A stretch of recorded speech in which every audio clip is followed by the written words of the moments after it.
Já estamos felizes, já nos cumprimentamos, nos alegramos, já louvamos a Deus, já sentimos o desejo de estar mais próximos de Jesus, já cantamos sobre a vinda dele e agora temos a oportunidade de orar e pedir que Deus interceda em nossas vidas. Então nós vamos louvar mais uma vez e eu convido a você, nosso amigo, irmão, visitante, se desejar, venha até aqui à frente e logo após a música, o hino, nós vamos orar juntos.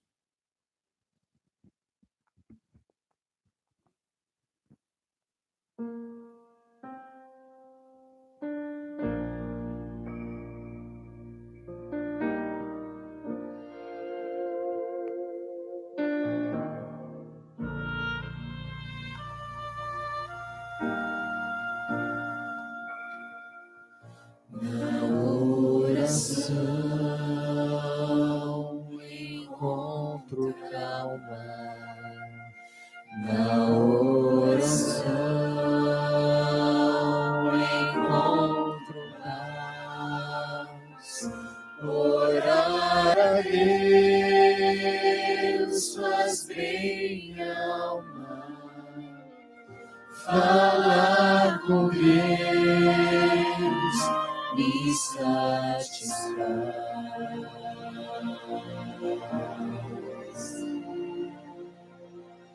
Falar com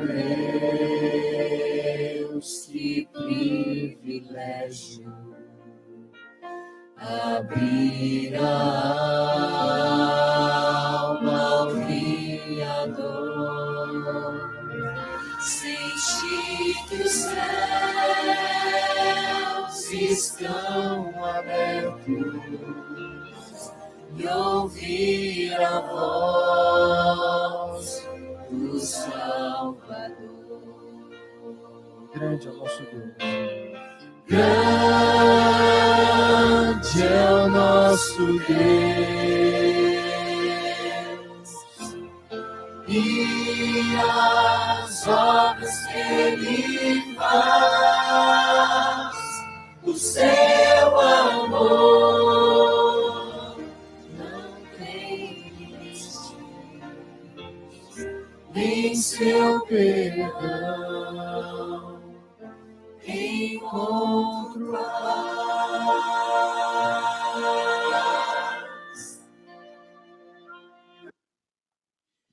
Aquele que puder se ajoelhar. Querido e amado Deus, mais uma vez, Senhor, estamos aqui na Tua casa para Te louvar e Te adorar. Por isso já somos gratos a Ti, Pai. Pedimos a Ti que o Senhor possa estar conosco durante esse culto, possa abençoar as nossas vidas e que a mensagem de hoje possa transformar as nossas vidas, Senhor. Pedimos que o Senhor seja com todos aqui presentes, que o Senhor possa atender os pedidos dos necessitados e que possa estar conosco durante toda a nossa jornada. Tudo isso nós oramos, não em nosso nome, mas em nome de Jesus. Amém.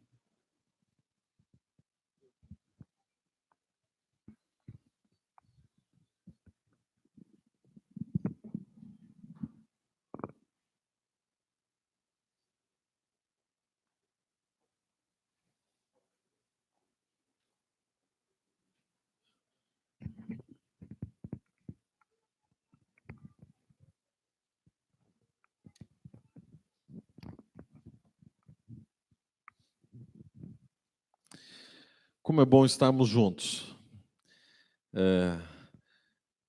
Aproveito aqui para dar um recadinho para quem está nos assistindo, que Deus abençoe e o alcance aí aonde você está. Você faz parte desta comunidade, só que de forma virtual. E tenho certeza que a bênção de Deus vai te alcançar, não importa que momento você esteja assistindo. E um abraço para o pessoal de São Lázaro, que está nos assistindo ao vivo. Eu vi uma foto do pessoal ontem aí na igreja e está bonito demais. Um abraço para vocês e a gente aguarda pessoalmente aqui na sexta-feira vocês, com certeza. Aqueles recadinhos que eu gosto de dar antes de a gente abrir a palavra, hein? Primeiro deles, Se perdeu alguma coisa, ou se você gostou de alguma mensagem e quer mandar para alguém assistir, ou quer compartilhar, entra no canal do YouTube, é youtube.com, daí você procura por IASD Mogi das Cruzes. Lá estão todos os temas, já tem o de sábado e tem o de ontem. Ontem ficou fora do ar até agora à tarde o vídeo por um probleminha lá, porque o YouTube ele procura direitos autorais, uma das músicas que a gente tinha cantado aqui tinha direitos, e aí a gente teve que fazer um trabalhinho lá no vídeo, tirar uma coisa ou outra, mas o sermão tá lá, tá bonitinho, é só acessar que vai dar tudo certo. E o de hoje vai estar depois aqui do culto. Às vezes demora um pouquinho para atualizar, mas a gente garante que todos vão estar lá no canal nessa semana, então pode ir divulgando para o pessoal ir assistindo. Outro recadinho é de que na sexta-feira nós teremos aqui a nossa Santa Ceia. E ela será tão espetacular, impressionante, importante, que eu conto com a sua presença na sexta-feira. A partir das 19h30 também, com lava-pés no início e depois tudo mais. Achou Kenzo Arte ou não? Tá. Só lembrando o que nós já vimos essa semana. Então, você que esteve aqui já todos os dias vai me ajudar a lembrar. Qual que foi o título do sábado, da nossa conversa de sábado? Fim do mundo. Qual foi o título da nossa conversa de ontem? Agora ficou fácil, vocês estão olhando ali. Quando acontecerão essas coisas? E a de hoje, qual que é? Enganos finais. Amanhã, a sacudidura. Você já viu o texto bíblico que diz que o joio será separado do trigo, não viu? E a gente fica em dúvida, quando isso vai acontecer? Por que que as pessoas dizem assim, nossa, pastor, eu encontrei dentro da igreja uma pessoa que me fez mais mal do que quem estava fora? Por que que isso ainda acontece? Por que que a gente ainda tem uma mistura entre as pessoas que estão com boas intenções e as que estão com más intenções? Ali a gente vai descobrir esse período de sacudidura amanhã. Na quarta-feira, relacionamento, eu e Deus no fim. Não é relacionamento em qualquer momento, é nesse tempo do fim. É diferente as relações entre nós e Deus e entre nós, comunidade, no período em que nós estamos vivendo agora, no tempo do fim, no fim do mundo. Na quinta-feira, as 7 pragas. Quem está curioso para ouvir sobre as 7 pragas? É um assunto bem assim que chama a nossa atenção, né? Ele é diferente mesmo, é super importante porque a gente faz uma cronologia dos eventos coincidindo o último com a volta de Jesus. Então a gente vai descobrir tudo que acontece ali pertinho da volta de Jesus. Olha que interessante. E na sexta-feira, a festa, a nossa ceia. No sábado, a volta de Jesus e o céu, a eternidade, será tema dessa conversa no sábado. Muito bom. Enganos finais. Olha, engano é uma coisa que machuca muito.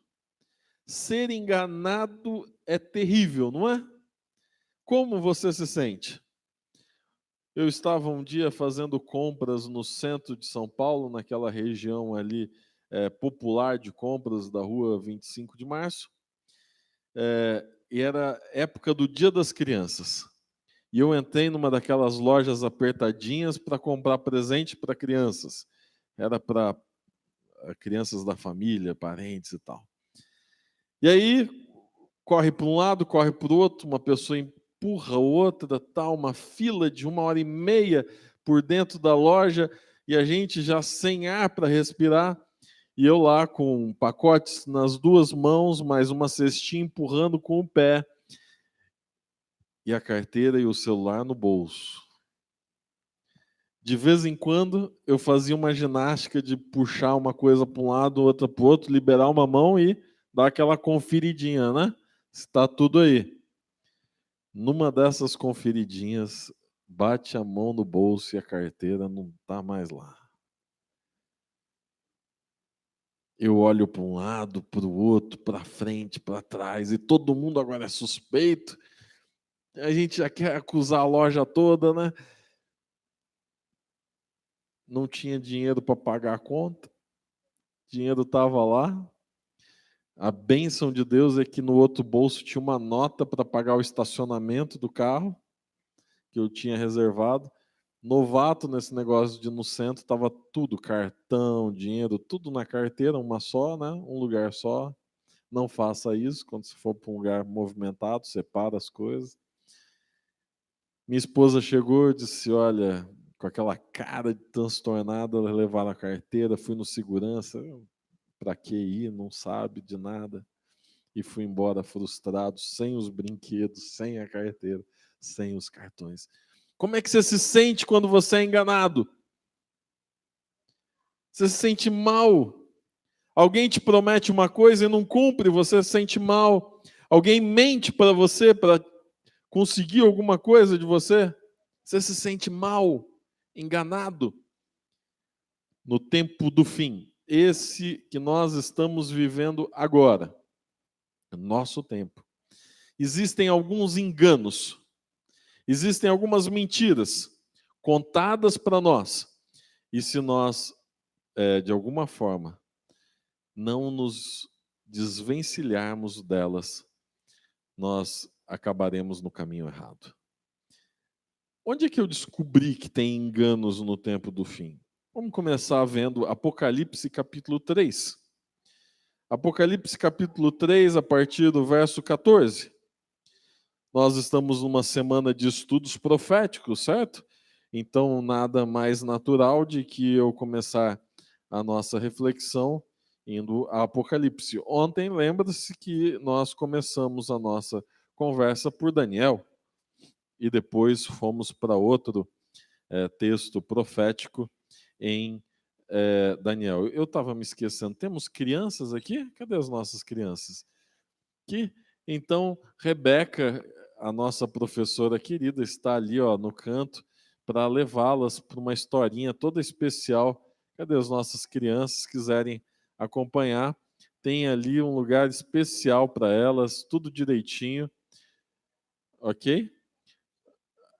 A professora só pede que na saída os pais lembrem-se de buscar as crianças, elas ficam subindo a escada ali na primeira sala, tá? Muito bom, obrigado por me lembrar, Rebeca, eu tinha me esquecido mesmo disso. A gente vai no embalo aqui, se deixar, pastor com o microfone vai embora, só falando. Apocalipse capítulo 3, verso 14. Ao anjo da igreja em Laodiceia escreve estas coisas. Vamos ao contexto desse texto.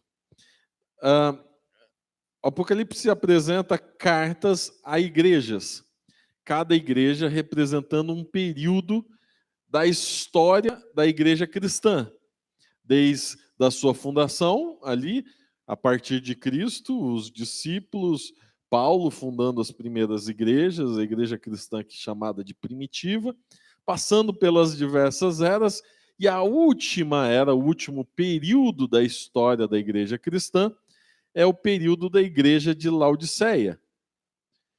Veja, nós estamos vivendo qual período da história da humanidade? O primeiro? Qual que é o período? Último. Fim. Ok? Certo? Nós já vimos isso sábado e ontem. Nós estamos no último período da história. Então, a última carta, a última igreja, se destina para que grupo de pessoas? Fala assim, nós. Isso. Perfeito. Mais para frente a gente vai falar eu, né? Que daí fica bem pessoal. Essa carta é para nós. E essa carta vai revelar que essa igreja vive alguns enganos no tempo do fim. Vamos ver o que ela diz. Estas coisas diz o Amém, a testemunha fiel, verdadeira, o princípio da criação de Deus. Verso 15: conheço as tuas obras, que nem és frio nem quente. Quem dera fosses frio ou quente. Assim, porque és morno e nem és quente nem frio, estou a ponto de vomitar-te da minha boca. Pois dizes: estou rico e abastado, e não preciso de coisa alguma. E nem sabes que tu és infeliz, sim, miserável, pobre, cego e nu. Percebeu que essa igreja está sendo enganada, está vivendo um engano, está vivendo os enganos do fim. Veja, essa igreja, ou esse povo cristão, é para nós que essa carta se destina, não é para quem não acredita em Deus, é para nós. Este povo vive um grande engano, porque eles nem são frios, nem quentes. E a gente já falou bastante sobre isso aqui na igreja. Você já deve ter ouvido diversos tipos de ilustrações. Quando você sair daqui, daqui a alguns minutos, lá fora vai estar te esperando um chá. Ninguém disse, oba, delícia, hein? Um chá. Hoje está frio, né? Incrivelmente, hoje está frio. Tem um chazinho com pipoca na saída. Imagina que se você fosse pegar o chá, você pega o chá e toma assim, goles enormes de chá? Porque se você fizer isso, o que, que acontece? Queima a sua boca toda. Então, se alguém diz assim, toma aqui um chazinho, o que, que você faz? Você vai devagarinho, né? Porque você já sabe que vai te queimar. Mas e se quando você coloca na boca ele está morno? O que sensação dá? De ruim. Porque podia estar bem gelado. Até vai, tem chá gelado. Podia estar quente.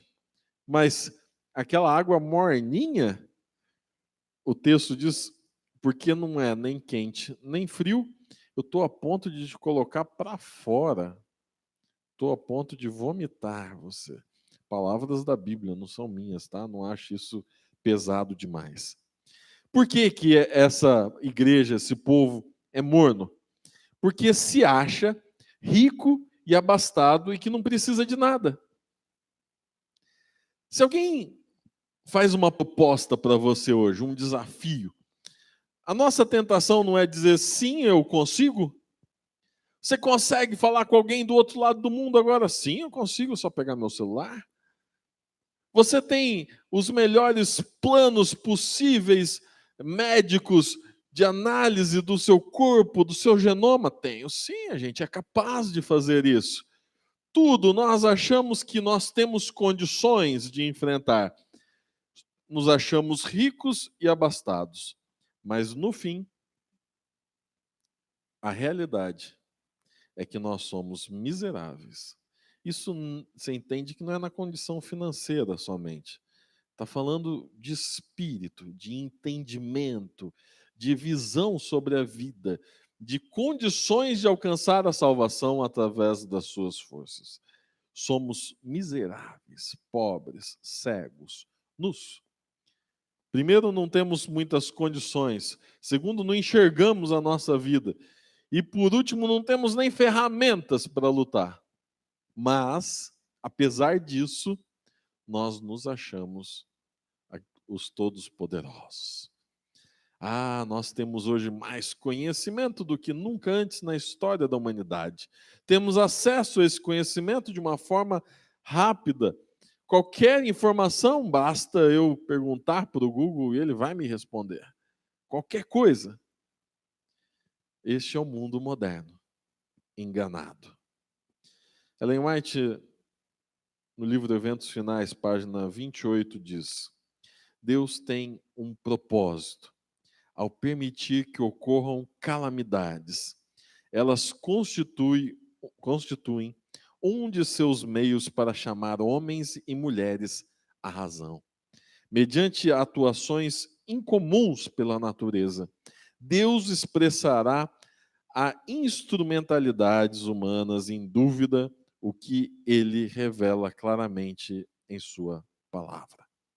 Veja, Ellen White está dizendo, e aqui está o link com tudo que a gente conversou sábado e ontem, está dizendo por que esse tempo do fim tem tantos problemas na natureza, tem tantas catástrofes por aí, exatamente porque Deus está querendo chacoalhar o ser humano e dizer: acorda, abre o seu olho, e enxerga, eu tenho um colírio para você agora. Vê que você está no caminho errado, você está sendo enganado. Lembra de Adão e Eva? Sim, conhece a história de Adão e Eva? Os primeiros seres humanos criados. De repente, Deus os chamou e diz assim: olha, de todo o jardim do Éden, você pode comer de todas as frutas. Imagina as frutas que tinha no jardim do Éden. Qual a fruta que você mais gosta aí? Será que manga? Morango? Não sei. Amora? Lixia? Melancia? Atemoia? Que gosto chique desse povo, gente. É coisa, né? Olha só que nível. Veja, imagina a diversidade e o sabor dos frutos do Éden. Mas Deus diz assim: esta árvore aqui, não. Só essa, só uma. Não toca, não come esses frutos. Não tinha nada demais no fruto. E ele nem simbolizava nada, era uma árvore com fruto mesmo, literal. Ok? Cuidado com os enganos, literal. Lá estava a árvore. Eva um dia se aproximou dessa árvore, você conhece a história? E lá tinha uma serpente falando, serpente não fala, já deveria sair correndo nessa aí. Mas ela ficou encantada com aquilo e começou a conversar com a serpente. A serpente começou a fazer o que com ela? Enganar. E ela comeu o fruto como? Enganada. Por causa das mentiras.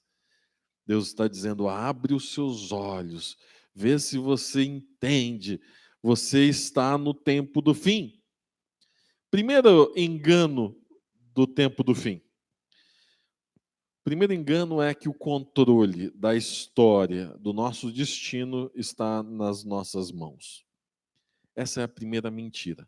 Todo mundo quer que você tenha o controle da sua vida.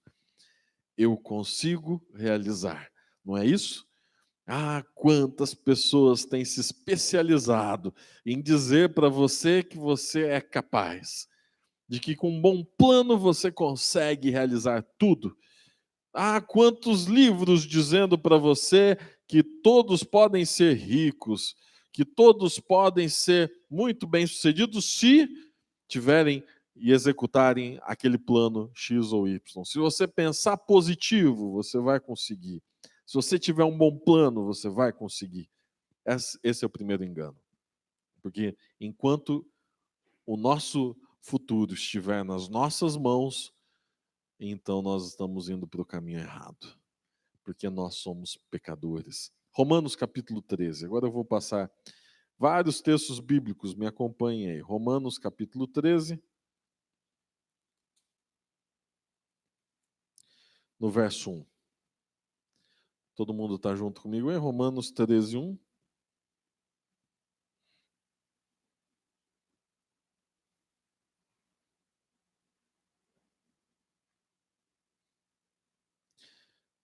Todo homem esteja sujeito às autoridades superiores, porque não há autoridade que não proceda de Deus. E as autoridades que existem foram por ele instituídas. Esse texto é muito importante, porque ele diz o seguinte, que até as pessoas que estão governando os países e tudo mais, quem que deixou eles chegar lá? Eles chegarem lá? Deus. Se o presidente, imperador, rei ou qualquer coisa que governe um país foi colocado lá ou foi permitido ele estar lá por Deus, então você acha que a sua vida está sob o seu controle? Nós, meros mortais, você acha que a nossa vida é assim, a gente faz o que a gente quiser? Você acha que não tem influência nenhuma de Deus na nossa vida? Você acha que ele vai simplesmente dizer assim, se vira? Vamos a Êxodo, capítulo 14, versos 10 a 16. Êxodo, capítulo 14, versos 10 a 16.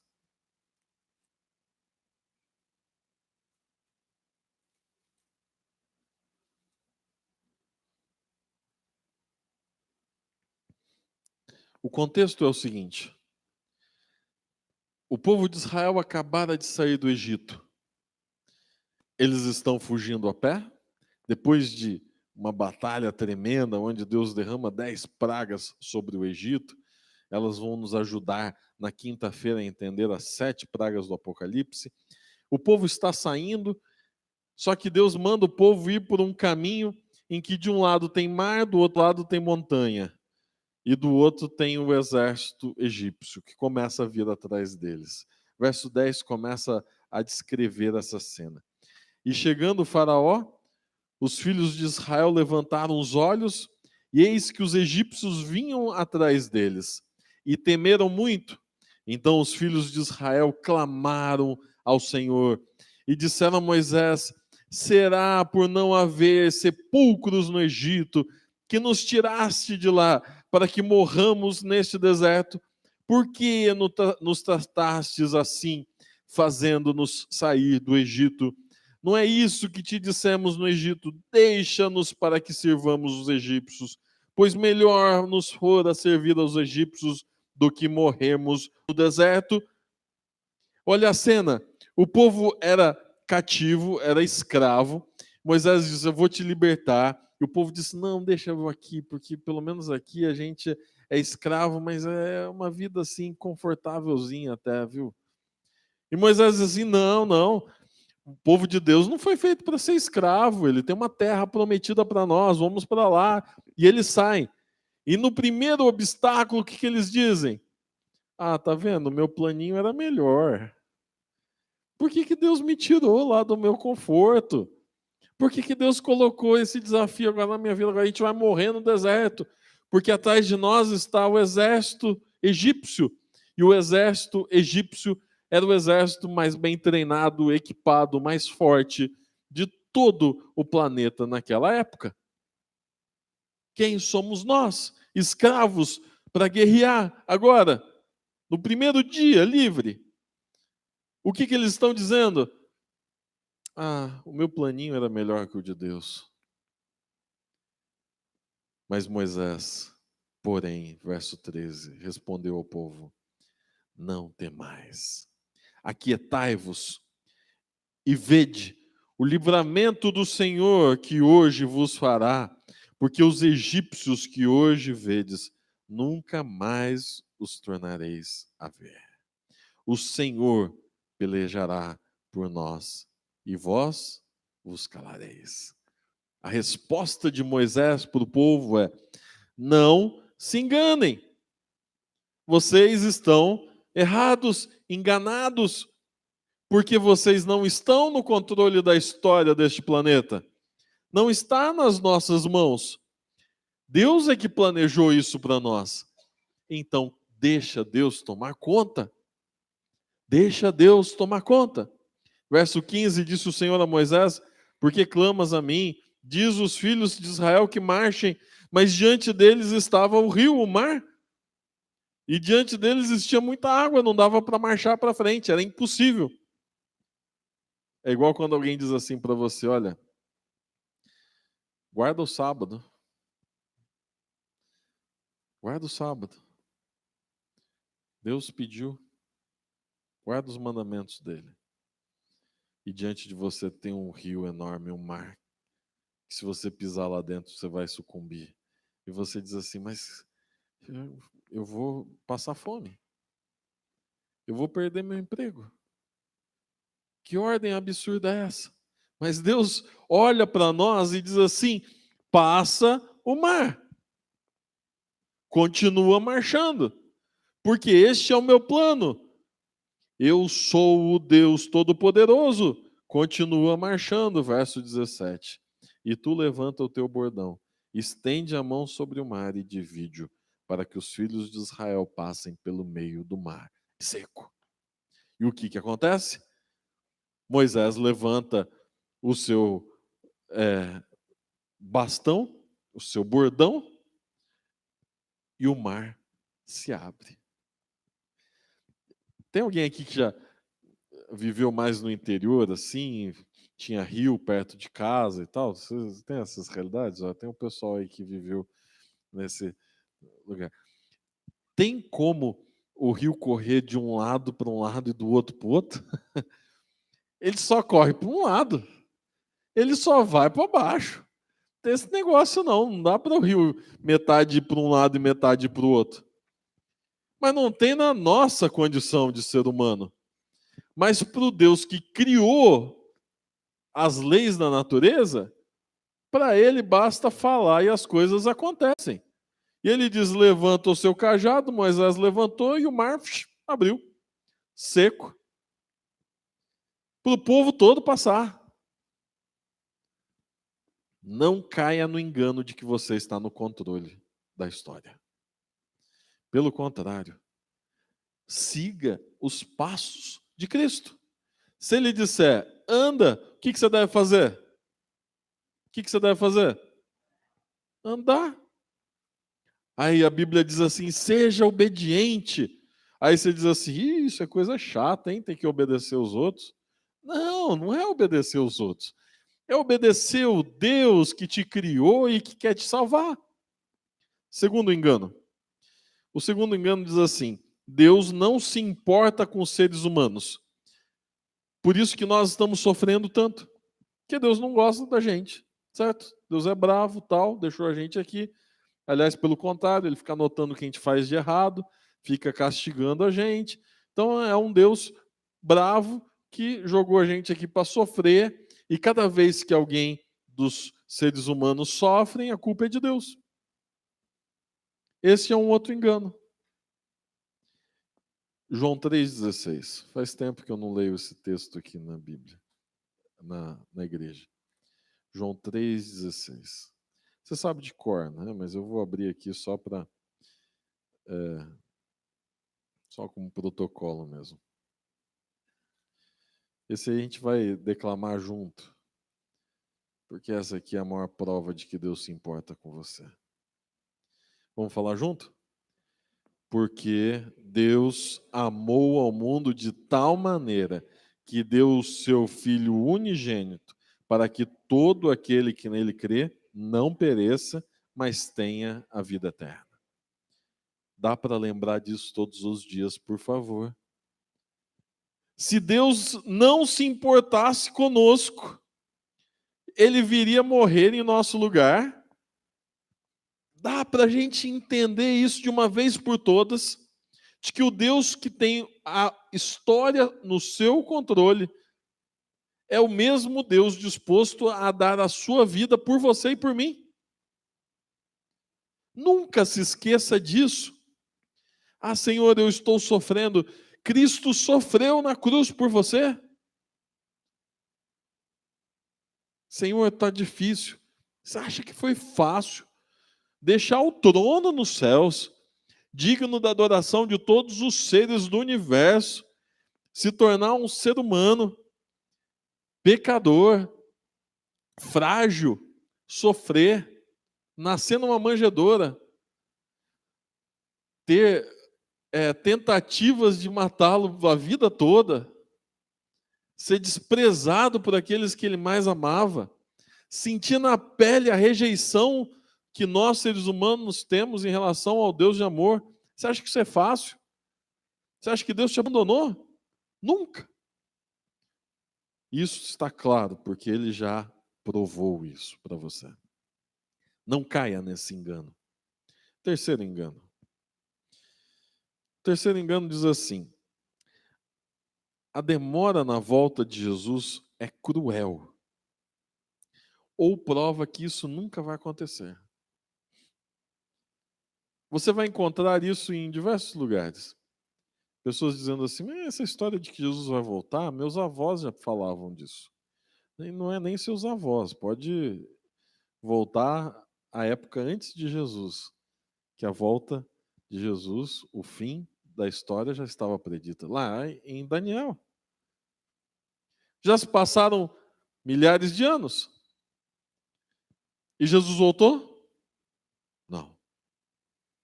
Muitos na época de Jesus achavam que Jesus iria voltar ainda na geração deles. Séculos depois, no início da Igreja Adventista, 1844, 1863, quando ela foi fundada, Você acha que aquele povo achava que Jesus ia voltar muito depois? Não, achavam que ele ia voltar na sua época. Mas se passaram muitos anos.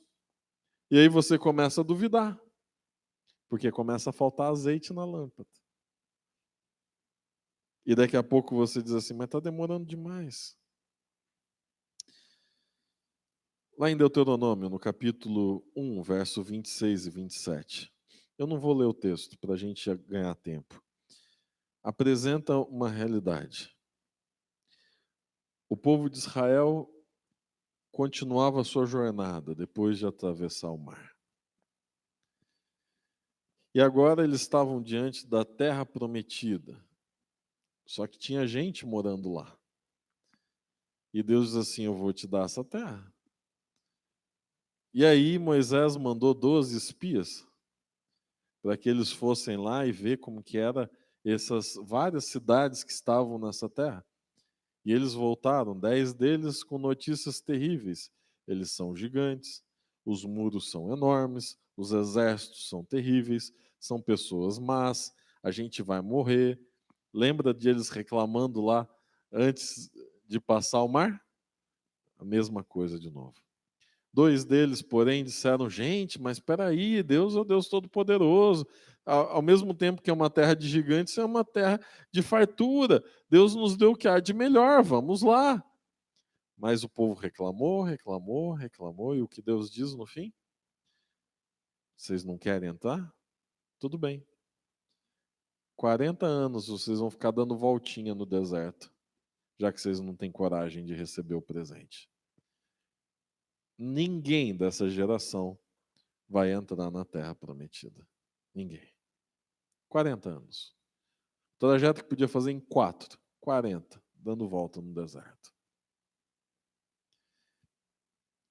Quem é que faz o tempo de Deus se estender mais? Ele ou nós? Nós. Às vezes a gente diz que a gente pode apressar a volta de Jesus. Pode ser que seja verdade, mas eu tenho uma convicção de que a gente pode atrasar a volta de Jesus. Isso a gente pode. Se a gente não fizer nada, se a gente achar que está tudo bem, se a gente achar que está no controle da história, se a gente achar que o mundo é melhor do que a igreja, aí a gente vai atrasar a volta de Jesus. Eventos finais, página 38, Ellen White diz: por 40 anos, a incredulidade, a murmuração e a rebelião excluíram o antigo Israel da terra de Canaã. Os mesmos pecados têm retardado a entrada do Israel moderno na Canaã celestial. É um engano para os nossos tempos. Em nenhum dos casos houve falta da parte das promessas de Deus. É a incredulidade, a mundanidade, a falta de consagração e a contenda entre o professo povo de Deus que nos tem detido neste mundo de pecado e dor por tantos anos. Eu fiz questão de ler o trecho todo, para você não ter a impressão de que sou eu ficando bravo com você, mas não. É pelo contrário. É tão grande o desejo de prosseguirmos que temos que olhar para os nossos enganos. A murmuração. Eu acho a murmuração uma das coisas mais terríveis do planeta. Sabe por quê? Porque não se resolve murmuração. O povo de Israel murmurava. Sabe o que é murmurar? Olha lá, não tem carne. Olha lá, a água não está boa. Olha, eu estou andando, estou cansado. Olha lá no Egito como escravo era melhor. Olha, é terrível isso, porque não se resolve. Um problema que é enfrentado de frente, ele tem solução. Murmúrio só gasta tempo. E só entre nós aqui, ninguém está ouvindo, não vai ficar gravado para sempre na internet, só entre nós. A gente gosta de murmurar, sim ou não? Seja sincero. A gente gosta. A gente gosta de dar uma reclamadinha. A gente gosta. E a gente quer reclamar, e não é reclamar para resolver, né? É reclamar por esporte, né? Tem gente que fez disso uma vida inteira, né? O tempo todo, especialista em reclamar, né? Acha um problema. Tá tudo legal, mas aí tem uma coisinha lá, mas ó, aquela ali não ficou boa, hein? Vamos para frente. Vamos ajudar. Vamos fazer. Vamos deixar que o caminho de Deus seja esse e vamos em frente.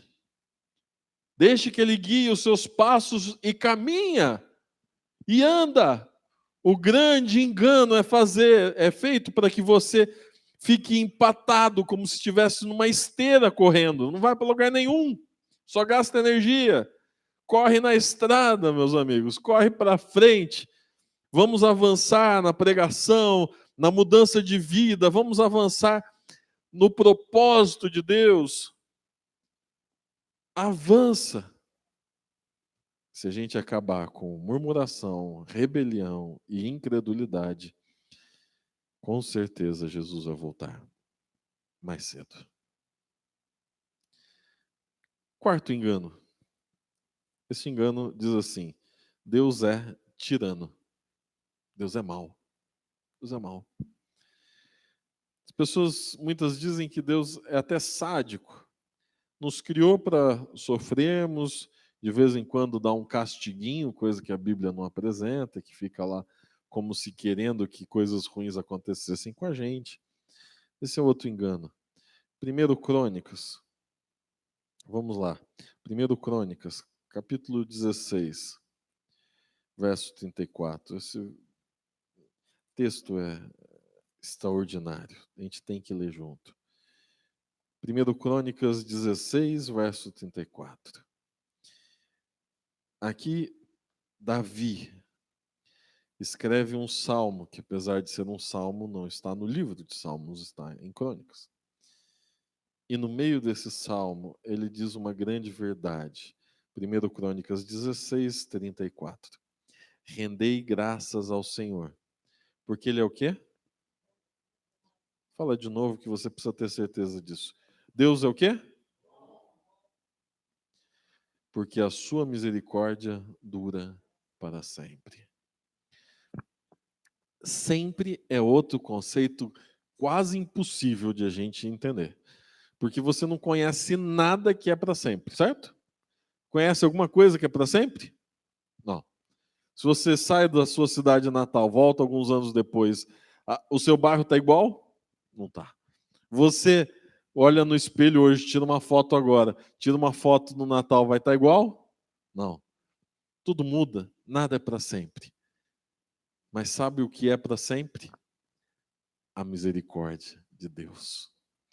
Essa medida de para sempre, de eterno, está aqui exatamente para que você não consiga achar parâmetro suficiente para dizer aqui Deus não vai me alcançar.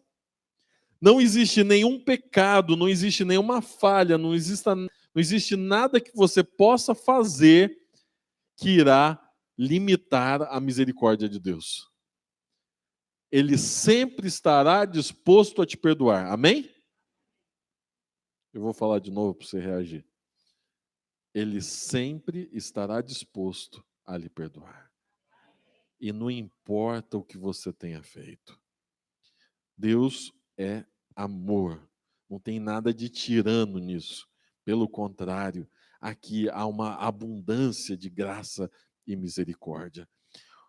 O quinto engano é o seguinte: eu alcanço a salvação através das minhas ações. A salvação está no controle dos meus atos. Efésios, no capítulo 2, verso 8, nós encontramos outro desse texto maravilhoso, tão importante para nós. Efésios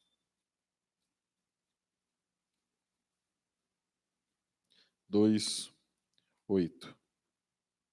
Todo mundo está junto comigo aí? Efésios 2, 8. Porque pela graça sois salvos. Então você é salvo pelo quê? Tá. Mas tem uma condiçãozinha, né? Mediante o quê? A fé. Então, você é salvo pela graça. Para você ter a graça na sua vida, você precisa acessá-la pela fé. Graça vem de quem? Deus. Ok. Aí nós vamos continuar. E a fé não vem de vós. É dom de quem? De Deus. Até agora, o que veio de você aí? Verso 9. Não de obras, para que ninguém se glorie. Não se engane. Não é porque você conseguiu resistir ao pecado que você merece a salvação. Você resistiu ao pecado porque Deus tem graça suficiente para te alcançar. E Ele te deu o dom da fé para que você acessasse essa graça e tivesse poder para resistir ao pecado. É porque Deus está do seu lado que você é vitorioso. É pelo amor dele que você alcança a salvação. Nada de bom que nós fazemos é natural de nós. O que nós fazemos de bom é porque Deus existe e nos dá essa capacidade. O nosso natural é fazer errado. Por isso, quando você acerta, você tem que dizer glória a quem? A Deus. Porque é mérito dele. E quando você se afasta de Deus, o que acontece? Você faz coisas boas? Até o que parece bom longe de Deus não é bom. Às vezes a gente acha que ajudar os outros sempre é vindo de Deus. Nem sempre. Às vezes ajudar os outros é tarefa do mal. Serve para engano. Você já viu? Ajuda os outros para enganar. Último engano. Apocalipse 9, versos 20 e 21. Nós vamos encontrar o último engano. Apocalipse 9, versos 20 e 21.